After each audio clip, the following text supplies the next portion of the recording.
We turn now to another tragic story about a young man who learned the hard way about the troubles plaguing America's criminal justice system. Kalief Browder was arrested at 16, never convicted of a crime, never had a trial, but spent more than 3 years in one of the most violent jails in the country. Tonight, here is Kalief in his own words. You're supposed to be innocent to prove guilty, but the way the system is you're guilty till proven innocent. Little did we know Kalief Browder was already dying inside the day we met him. At the easy age of 22, he'd already learned more about America's criminal justice system and endured more than any soul should ever have to. That's Kalief there on the floor inside Rikers Island, New York City's most notorious jail, beaten by a gang of fellow inmates, all caught on camera.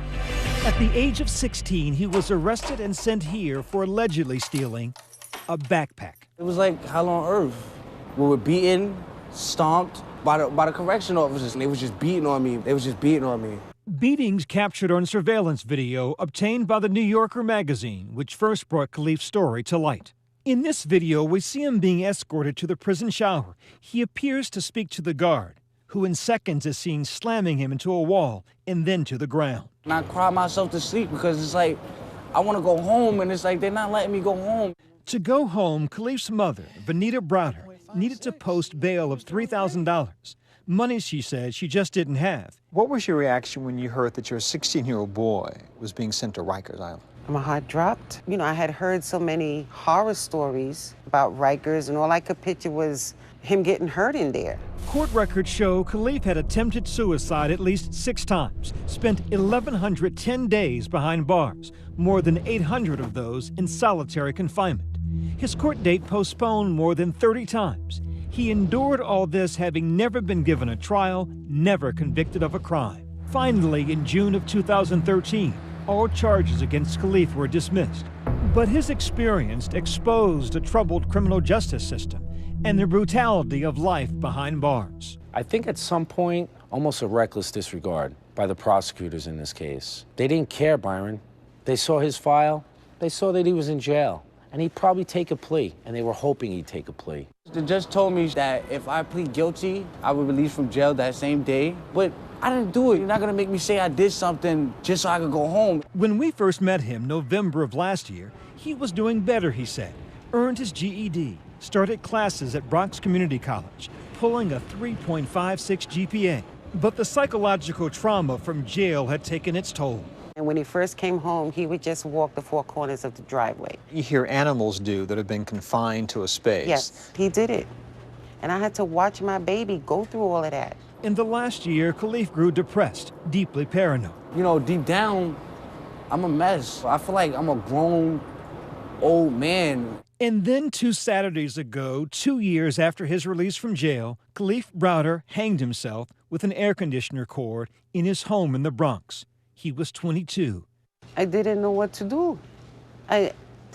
Can you imagine finding your son and he's hanging with his head back? Kalief's death made national news, and messages of outrage mixed with sympathy flooded social media. John Legend wrote in an op-ed that New York failed Kalief. Lena Dunham Instagrammed his photo and called for reform. Our interview with Kalief went viral on Facebook. What we now know is that Kalief was due in court to face new charges of disorderly conduct the week he took his own life. His family said he was scared to go back into jail. By now, the beatings he endured in Rikers had been seen millions of times online. What did Rikers do to your son? It destroyed him. It destroyed him mentally. Has anyone apologized to you from Rikers? No, From the prosecutor's office? no. What do you hope happens now? I want them to be responsible, to admit that it was their fault that my son is dead. He spent 3 years in hell. It sounds like you're in that hell now. I will be in hell until the day I die because I found my son hanging. If your child is murdered, you have an immediate anger towards that person, and you want that person found, you know, and pay for what they did to your child. It's not one person, it's a whole system that destroyed my son. and I want them all to pay.